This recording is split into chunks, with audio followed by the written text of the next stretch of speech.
Hi, welcome to another episode of Hot Takes. Now, senior Conservative people within the party have been in contact with Trump's campaign team.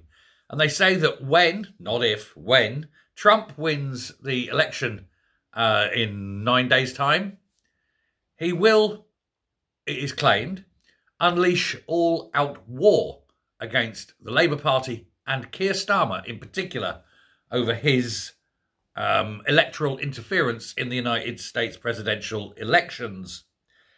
This is, of course, as I say, to senior Conservative figures.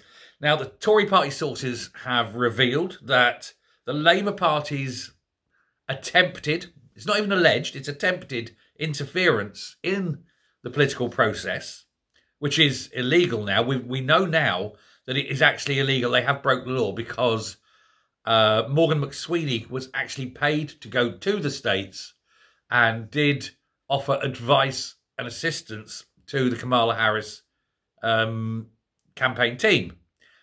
That, the moment that happened, that was the law was broken. And so I would offer a little bit of friendly advice to Morgan McSweeney, which is don't go to the United States. They will arrest you and you can do up to 5 years in prison. On the other hand, I would love him to go to the United States, be arrested and do up to 5 years in prison. But since the orders also came from Starmer, he too could be arrested. Oh boy, wouldn't you love that? Hey, come over for a state visit. Sure, okay, says Starmer, gets on plane, flies to States. As soon as he land, clink, and the FBI take him off. That would be fantastic. Now, a source within the American administration, not the administration, in Trump's campaign team rather, that's been quoted in the press, has said, and excuse me while I read this, that it went like this. It said, do not underestimate the damage Starmer has done to relations with the US. The Trump team are ready and waiting to unleash all-out war on him because he is perceived as anti-American and a whinging liberal bore.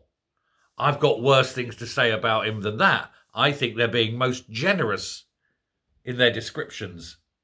Now, obviously, the Trump's team have lodged the formal complaint against the Labour Party and against Keir Starmer personally with the Federal Electoral Commission over what is illegal foreign involvement or, national contributions, whatever they call it.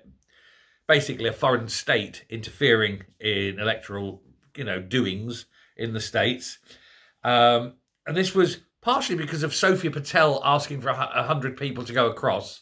Initially, they'd have been fully funded.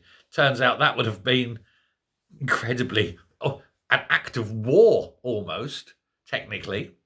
So they wheeled it back and said, oh, we'll have volunteers. So her original tweet went off, and this other tweet came up where they're looking for volunteers. Then it turned out that the volunteers would have their accommodation paid for, meaning they weren't doing it for free. They were doing it with reward in mind, the reward being their accommodation. And then they started wheeling that back and saying that they'd have to, accommodation would be provided free of charge by people in the States. So basically you'd be assigned to someone who you don't know and go and live in their home. And all of a sudden they couldn't even get the 100 people willing to go. It's all falling apart and it's very, very embarrassing, humiliating, I would say. But then when it was revealed that Morgan McSweeney, as I say, now his right-hand man after Sue Gray disappeared in a puff of corruption, he was paid to go across and do this. So, like I say, he's now persona non grata within the American regime. They're very, very wary of what they've done now. They're not saying anything, of course, because they're thinking, keep mouth shut, do not highlight our major, incredible diplomatic screw-up. But, yeah, I can't see McSweeney going to America anytime soon.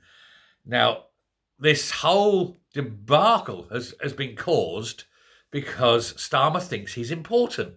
Starmer thinks that, oh, I'm the Prime Minister of Britain. I can interfere in a foreign country of my choice. No, only the President of the USA gets to do that, matey. You are nothing.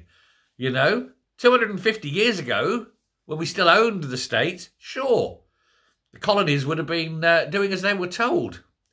Then you think, but you can just imagine can't you? You can just imagine he'd have screwed that up. But it's an absolute joke. I think the big problem is that Starmer thinks that when he says something, it will happen. He thinks we will help Kamala Harris to win. Kamala Harris will win. And that's not how it works.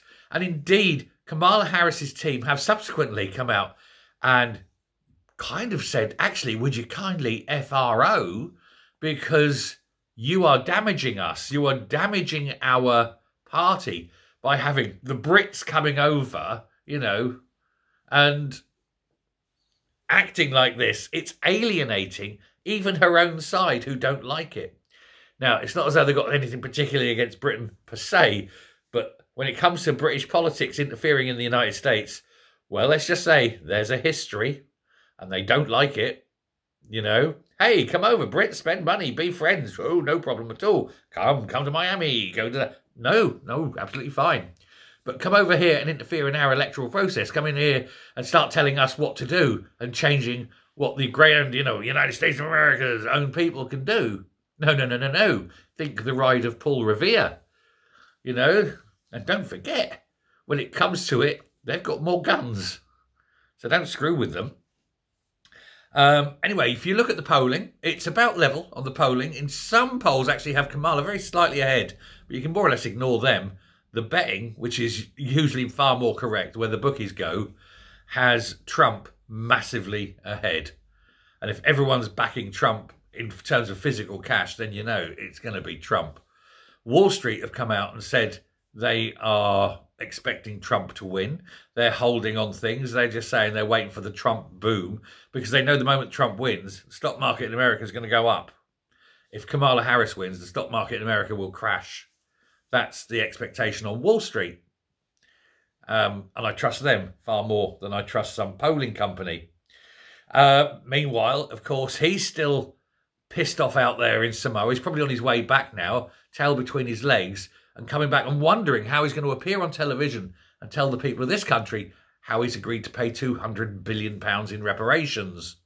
Because you just know he's going to. It's all part of his plan. Yeah, hey, we can bankrupt Britain even quicker. I've got a legitimate reason to make Britain a third world shithole that we can control in our communist fashion. Because he does see himself as the reincarnation of Joe Stalin, doesn't he? But without the charisma and the balls and the spine. Anyway, we'll leave that there. Thank you very much for watching. Do please let me know what you think. And until next time, stay safe, stay well. Speak to you again. Bye.